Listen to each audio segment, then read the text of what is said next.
नमस्कार। कोविड-19 पर आधारित विशेष कार्यक्रम के साथ मैं पंकज खुलबे। प्रदेश में अधिकांश हिस्सों में कोरोना का संक्रमण नियंत्रण में है, लेकिन सोशल डिस्टेंसिंग के साथ ही मास्क पहनकर बाहर निकलें, वो भी जब बहुत जरूरी हो। परिवार में बुजुर्ग और बच्चों का विशेष ध्यान रखते हुए पौष्टिक आहार के साथ ही योगासन, प्राणायाम घर में ही रहकर करें। अपनी रोग प्रतिरोधक क्षमता बढ़ाने के लिए आयुर्वेदिक काढ़ा पिएं। रोग प्रतिरोधक क्षमता बढ़ाने के लिए तुलसी, दालचीनी, सौंठ, नींबू, अदरक और फलों का खानपान में प्रयोग करें और तरल पदार्थ अधिक से अधिक लें। इसके लिए आयुष मंत्रालय की साइट पर जाकर विस्तार से और जानकारी ले सकते हैं। श्रोताओं, सरकारी स्तर पर भी हर संभव उपाय किए जा रहे हैं। सरकारी प्रयासों के बारे में राज्य के कैबिनेट मंत्री मदन कौशिक से हमारे संवाददाता ने बात की। कौशिक जी, आप नगर विकास मंत्री हैं और देहरादून का इंचार्ज आपके पास है। कोरोना वायरस के संक्रमण को देखते हुए आप क्या क्या पहल कर रहे हैं, क्या उपाय कर रहे हैं? कोरोना वायरस को देखते हुए जिस प्रकार देश में इसकी जिस समय एंट्री हुई थी जी, हमारे राज्य में एक भी पेशेंट नहीं था पॉजिटिव। हमने तभी राज्य को पूरी तरीके से लॉकडाउन किया और राज्य को हमने पूरी तैयारी के साथ हम लोग आगे बढ़े। आज राज्य में हमारे पास पर्याप्त मात्रा में मेडिकल स्टाफ है, मात्रा में डॉक्टर है, मात्रा में हॉस्पिटल है, मात्रा में आइसोलेशन बेड है, पर्याप्त मात्रा में क्वारंटीन करने के लिए हमने सारे हॉस्पिटल्स और होटल्स और जो हमारे मेडिकल कॉलेज इत्यादि की व्यवस्था हमने की है जी। और उस समय हमारे पास केवल जो 5 पेशेंट पॉजिटिव आए थे वो भी ऐसे थे जो विदेश से आए थे और राज्य में उनकी एंट्री 3 फॉरेस्ट सर्विस के थे और बाहर के थे जी। आज वो सारे निगेटिव हो गए, लेकिन इसी बीच में मरकज के लोगों के कारण हमारे यहाँ जो संख्या वो 37 तक गई है। हालांकि उसमें से 7 ठीक होकर चले गए हैं जी। हमारे यहाँ कोई कैजुअलिटी नहीं है और वर्तमान में राज्य के अंदर कोई रेड जोन नहीं है। केवल कुछ क्षेत्रों को हमने क्वारंटीन किया हुआ है। उसमें नैनीताल क्षेत्र में, हल्द्वानी में है, रुद्रपुर में थोड़ा सा क्षेत्र है, देहरादून में क्षेत्र है, हरिद्वार में 2 क्षेत्र हैं जी। लेकिन भगवान की बहुत ही आशीर्वाद इस रूप में राज्य के ऊपर रहा है कि कोई भी हमारे यहाँ रेड जोन के रूप में अभी नहीं है और ये बेनिफिट हमें 20 तारीख के बाद जो भारत सरकार की गाइडलाइन आई है उसके अनुसार इसका हमें बेनिफिट मिलने वाला है। नगर निगम की ओर से क्या प्रयास किए जा रहे हैं? नगर निगम है, नगर पालिका है, उनकी ओर से क्या पहल की जा रही है? हमारे राज्य में नगर निगम, नगर पालिका और नगर पंचायतें, इनको लेकर हमने प्रारंभ से ही एक बहुत अच्छी प्रकार से क्षेत्रों में सैनिटाइजेशन की व्यवस्था हो जाए। सभी क्षेत्रों के अंदर हमने नगर पालिका और सब कर्मचारियों को इसी काम में लगाया हुआ है। वर्तमान में हमने जो राज्य वित्त आयोग का पैसा दिया है उसके लिए स्पेशल हमने मैंडेटरी कर दिया कि आप कोविड से निपटने के लिए उसमें व्यवस्थाएं करेंगे और इसका परिणाम निकल कर यह है कि जितने हमारे नगरीय क्षेत्र और नगरीय क्षेत्रों में सब लोग पूरी ताकत के साथ, हमारे चाहे एग्जीक्यूटिव अधिकारी हो, हमारे अध्यक्ष हो, हमारे पार्षदगण हो, वो लगे हुए हैं और पूरे क्षेत्र में सुबह से सैनिटाइजेशन करना है, क्षेत्रों में अन्य प्रकार से कुछ और कार्य करने हैं, वो सब लोग कर रहे हैं और नगरीय क्षेत्रों में हमारा जो रिजल्ट है वो बहुत बेहतर और अच्छा आ रहा है। आपको कोरोना की दृष्टि से देहरादून का इंचार्ज बनाया गया है, प्रभारी मंत्री है देहरादून के। आप यहाँ क्या पहल कर रहे हैं? आप देखिए, कोरोना की दृष्टि से मैंने गढ़वाल पहले पूरा मंडल देख रहा था, अब मैं उधम सिंह नगर और देहरादून 2 जिले देख रहा हूँ जी। देहरादून में हमने 2 व्यवस्थाएं बनाई है। तो हमने पूरा कंट्रोल रूम राज्य का यही स्थापित किया है जी।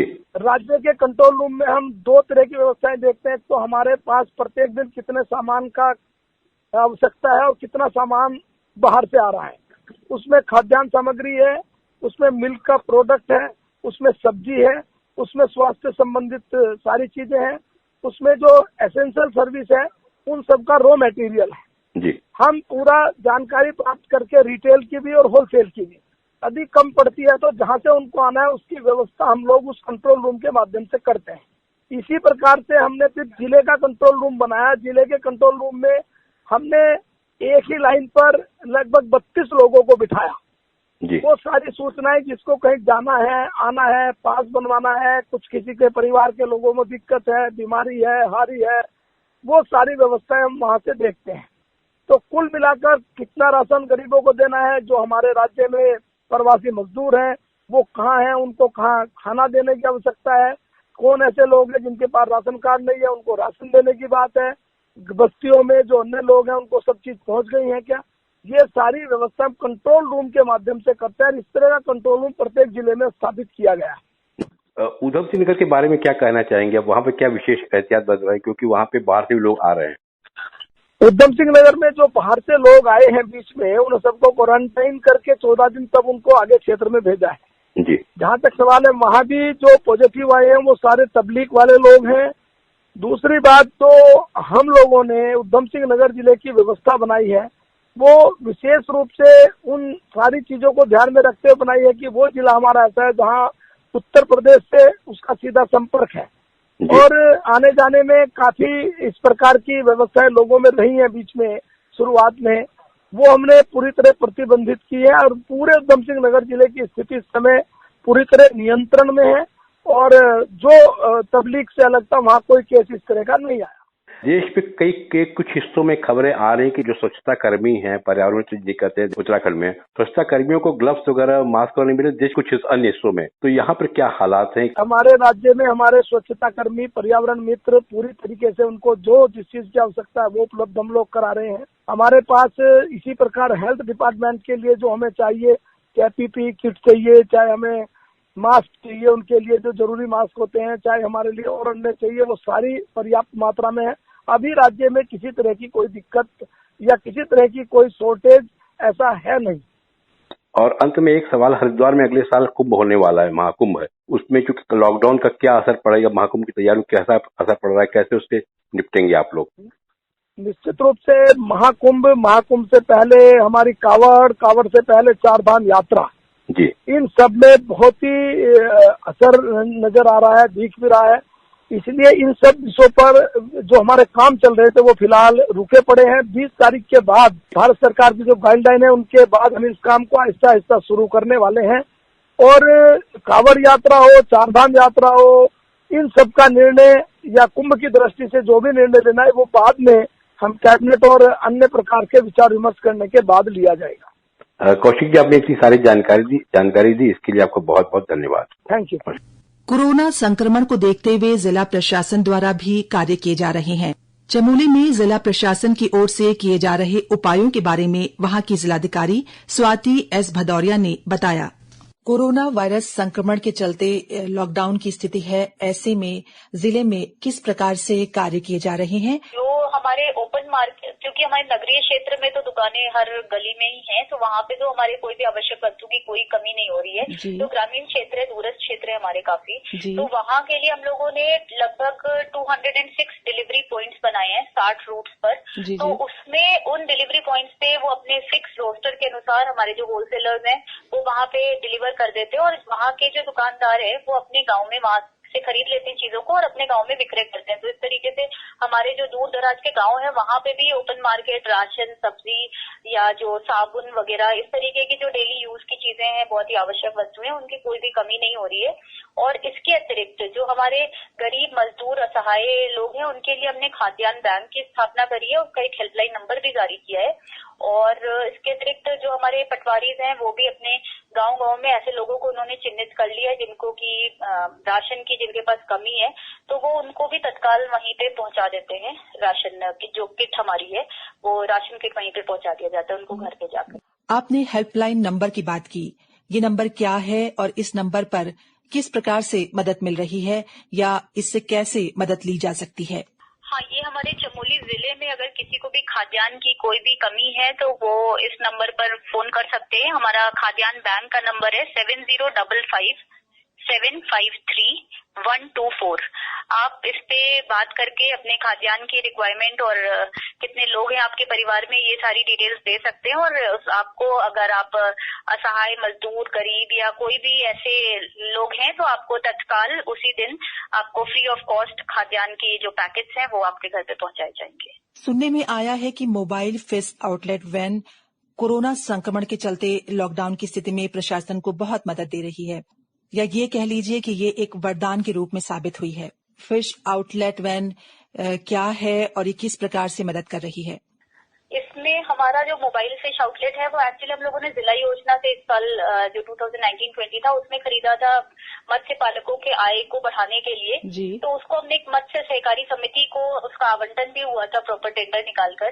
तो अभी जब ऐसी स्थिति आ गई लॉकडाउन की तो हमें कई जगह पे अलग अलग जगह से फोन आ रहे थे जहाँ पे पके हुए भोजन की आवश्यकता हो रही थी, जिनके पास चूल्हे वगैरह और बर्तन और लकड़ी ये सब चीजें नहीं उपलब्ध थे, उनको हमें पके हुए भोजन भी सर्व करने हो रहे थे। तो उसके लिए फिर हमारे दिमाग में यही आया कि वो मोबाइल है तो काफी हमारा उससे फायदा हो सकता है। तो हमने उनसे बात करी और फिर उसके बाद उनको फ्री ऑफ कॉस्ट ये जो भोजन है वो बनवा कर उनको जहाँ पर भी जरूरत होती है, एक तो वो फिक्स जगह पे रहती है कर्णप्रयाग के पास और अगर कुछ मजदूरों का कुछ क्लस्टर है थोड़े आसपास तो वहाँ जाकर भी उनको भोजन सर्व कर देती है। तो इससे हमारा मतलब बहुत ही अच्छा, हमारे जो मजदूर है या जो जिनके पास खाना बना नहीं सकते उनके लिए ये काफी वरदान के रूप में काम कर रही है। और जब हमने खरीदा था तो हमने सोचा नहीं था कि इसका इतना बड़ा उपयोग हम लोग कर पाएंगे। क्या ये मोबाइल वैन दूरस्थ क्षेत्रों तक भी जा रही है या एक जगह पर रहकर ही कार्य कर रही है? जी, हमारे जो आसपास के इलाके हैं जहाँ पे ज्यादा मजदूर रहते हैं वहाँ के मजदूरों को ये केटर कर रही है। जैसे कर्णप्रयाग में प्रॉपर में खड़ी होती है और जो उसके आसपास के वैसे भी जो हमारी ऐसे लोग हैं वो मेनली शहरी क्षेत्र में ही हैं, तो वहाँ के लोगों को ये आसपास के जितने भी कर्णप्रयाग एरिया के हैं वहाँ के लोगों को ये केटर कर। एक चीज ये कि आसपास के क्षेत्र तक तो सेवाएं उपलब्ध हो जा रही हैं, लेकिन क्या ये सेवाएं दूरस्थ क्षेत्रों तक भी पहुंच पा रही हैं? दूरस्थ क्षेत्र में तो जरूर ही पहुंच रहा है। मतलब जो राशन किट्स वगैरह हमारी हैं वो एकदम दूरस्थ के हर एक गांव की हमारे पास डेली रिपोर्ट आती है। इनफैक्ट जो द्वींग डुमक तक के गांव हैं, Dumak is 20 kilometre on foot. 3-4 दिन पहले मेरी वहाँ के भी एसडीएम साहब से भी बात हुई तो उन्होंने डुमक तक भी खाने पहुंचवाए हैं जो कि 20 किलोमीटर ऑन फुट है। तो ऐसा नहीं है कि वो हम नगरीय क्षेत्र को ही केटर कर रहे हैं, क्योंकि अब वहाँ पे तो हमारी मोबाइल फिश आउटलेट जा भी नहीं सकती है बिकॉज उसमें तो व्हील्स है, तो वो दूरी के लिए तो इंसानी को जाना पड़ेगा। वहाँ तक भी हमारे पटवारी बलाड़ घेर से लेके बहुत ही दूरस्थ क्षेत्र जहाँ पे 5, 8, 12 किलोमीटर 20 किलोमीटर तक पैदल चलने वाले जो एरियाज हैं वहाँ पे भी राशन किट्स की सप्लाई हो रही है, फोटोग्राफ्स के साथ उसके प्रूफ्स के साथ हो रही है। आमजन या स्वयंसेवी संस्थान जो सामने से आके अपने आप सहयोग के लिए आगे आ रहे हैं वो जिला प्रशासन के माध्यम से कैसे सहयोग दे सकते हैं या उन्हें अपनी मदद देनी हो तो वो कैसे संपर्क कर सकते हैं? ऐसे अभी हमारे यहाँ पे क्योंकि जो इंडस्ट्रियल टाउन्स होते हैं या जो बड़े टाउन्स होते हैं उसमें इस तरीके की ज्यादा समस्या रहती है कि कई लोग रोड पर रह रहे होते हैं, लेकिन हमारे जिले में इस प्रकार की कोई समस्या नहीं है। और जो लोग भी थे वो आइडेंटिफाइड है, उनको गोपेश्वर के लोगों को भी हम अपने यहाँ पे बनवा के खाने पहुंचवा दे रहे हैं। जो हमारे गोपेश्वर के क्षेत्र के या जोशीमठ के क्षेत्र के लोग हैं उनको प्रतिदिन एसडीएम वही 8-10 लोग हो रहे हैं उनको बनवा के पहुंचवा दे रहे हैं। और जो ज्यादा लोग हैं कर्णप्रयाग में क्योंकि रेलवे लाइन के काम चलते थे और एनएच के और बहुत सारे इस तरीके के काम चलते थे तो वहाँ पे हमारा ज्यादा एरिया है तो उनको मोबाइल फिश आउटलेट केटर कर ले रही है। बाकी हमारे इस प्रकार के लोगों की कोई ऐसी तादाद है नहीं बहुत बड़ी, और जितने भी लोग थे they have already been identified and all of them are being served food.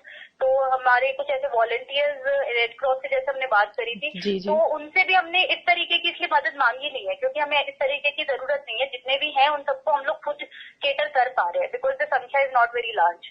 और जो दूसरे तरीके के रेड क्रॉस भी जैसे हम लोगों ने बात किया उनसे कि वो क्या कर सकते हैं तो हमने उनको इसी में मास्क वो प्रोडक्शन कर सकते हैं। वॉलंटियर अगर कोई संस्थाएं कुछ करना चाह रही हैं तो वो मास्क प्रोडक्शन कर सकते हैं, कुछ जागरूकता के लिए वीडियोस बना सकते हैं बिकॉज अभी घर घर जागरूकता करना या बहुत बड़ा जागरूकता अभियान करना लॉकडाउन में पॉसिबल भी नहीं है and it will defeat the very purpose of lockdown. तो वो इस तरीके के काम कर सकते हैं। साथ में कुछ हमारी ट्रैफिक पुलिस, क्योंकि अभी लॉकडाउन को हमने काफी बैरियर्स बनाए हैं, 6 जगह हमारे जिले के बैरियर्स बने हैं जहाँ पे पूरे 24 घंटे पुलिस और मेडिकल टीम तैनात रहती है। तो वो अगर बैरियर पे कुछ ट्रैफिक पुलिसिंग वाला काम करना चाहते हैं वो कर सकते हैं। तो इस तरीके से हमने उनको कर रखा है और काफी मास प्रोडक्शन में वो इंटरेस्ट भी उन्होंने दिखाया। कुछ लोग ट्रैफिक पुलिसिंग के लिए गौचर बैरियर पे भी जा रहे हैं। तो वो वॉलंटियर ऑर्गेनाइजेशन से भी हमें जो सहयोग चाहिए वो हमें प्राप्त होता रह रहा है। जैसे किसान है, उद्यानपति, हॉर्टिकल्चर से जुड़े लोग हैं तो उनके लिए क्या उपाय किए जा रहे हैं? जो हमारी जितनी भी इनके कृषि इम्प्लीमेंट्स हैं या अनाज वगैरह है, इनके ट्रक्स को बिल्कुल भी नहीं रोका जा रहा है और कहीं पे भी इनको किसी प्रकार की इसलिए ऐसी दिक्कत भी नहीं आ रही है। और जो हमारे क्रॉप कटिंग और जो उनको ये इस तरीके की जो चीजें हैं, उनको क्रॉप कटिंग करना है या अपने पशुओं को चारा देना है, ये सब ऑलरेडी एसेंशियल सर्विसेज में इंक्लूडेड है, तो इसलिए उनको किसी प्रकार से इसमें रोका भी नहीं जा रहा है, क्योंकि ये सब कुछ एसेंशियल सर्विस है। खाना खुद खाने का चीज को करना या फिर पशुओं को खिलाने की चीज को करना, या फिर जैसे हमारे चारा वगैरह है, मत्स्य के लिए जो हमारे मत्स्य पालक है उनके लिए फीड की व्यवस्था, ये सभी कुछ बहुत सुचारू रूप से हो रही है। और इनफैक्ट फीड स्टॉक्स वगैरह हमने एक्स्ट्रा भी अपने गोदामों में अभी मंगवाए हैं कुछ दिनों पहले ही, जिससे कि किसी भी प्रकार के हमारे चारा वगैरह की भी कमी ना होने पाए। बहुत बहुत शुक्रिया आपका। ठीक है, थैंक यू। और अब आपको सुनवाते हैं कुछ चिकित्सीय परामर्श। देखिए, टीबी की बीमारी में देखा गया है कि टीबी का जो मरीज होता है वो 2-3 महीने के अंदर ही अपने आप को ठीक महसूस करने लगता है, लेकिन वो दवाई बंद कर देता है। तो वो नुकसानदायक है। जब तक कि आपको डॉक्टर से ना बोल दिया जाए कि अब आप दवाई बंद कर दीजिए, तब तक आपने दवाई बंद नहीं करनी है। इसलिए ध्यान रखिए, अपनी दवाई यदि आपको टीबी की बोली गई है उसको खाते रहिए। स्वच्छ हवा में बिल्कुल आप खिड़की खोलकर सांस लीजिए। आप अपने घर में बिल्कुल सुरक्षित हैं। आप अपनी छत पे जाइए, आप अपनी खिड़की खोलिए, ताजी हवा लीजिए, आसपास सफाई रखें। वो कहते हैं 1.5 मीटर दूर रहना चाहिए, ताकि ना जैसे अगर हम बात कर रहे हैं आपस में तो फोमाइट करके ना आए या एरोसोल से एक दूसरे पर ना जाए। इसलिए कम से कम 1.5 मीटर की दूरी या 6 फीट की दूरी भी कहते हैं कि रखना चाहिए। That is social distancing. बहुत पास ना आए तो अच्छा है, क्योंकि जो एसेंशियल सर्विसेज हैं जिनमें लोगों को जाना पड़ भी रहा है, उनके लिए बहुत जरूरी है कि सोशल डिस्टेंसिंग मेंटेन करें, क्योंकि उन लोगों को खुद भी बचना है और दूसरों को भी बचाना है। जैसे हेल्थ केयर वर्कर्स हैं या फूड एंड आइटम में जहां काम कर रहे हैं लोग, उनको एक तो खुद बचना है, वो बहुत जरूरी है, एंड दूसरों को भी बचाना है, क्योंकि अगर वो इन्फेक्ट हो गए हैं तो फिर वो पता नहीं अननोइंगली कितने लोगों को इन्फेक्ट करेंगे, पता भी नहीं चलेगा। इसलिए सोशल डिस्टेंसिंग बहुत जरूरी है। तो श्रोताओं, आज बस इतना ही, लेकिन उम्मीद ही नहीं पूरा भरोसा है कि आप सब कोरोना के खिलाफ जंग में सरकारी दिशा निर्देशों का अनुपालन करेंगे और कोरोना को हराएंगे। सोशल डिस्टेंसिंग बनाए रखें, अपने हाथ बार बार साफ करें। ऐसे ही अन्य उपायों का पालन कर अपने आप से हम सब कोरोना संक्रमण को दूर रख सकते हैं। अपने संयम, संकल्प और धैर्य से हम ही जीतेंगे ये जंग। नमस्कार।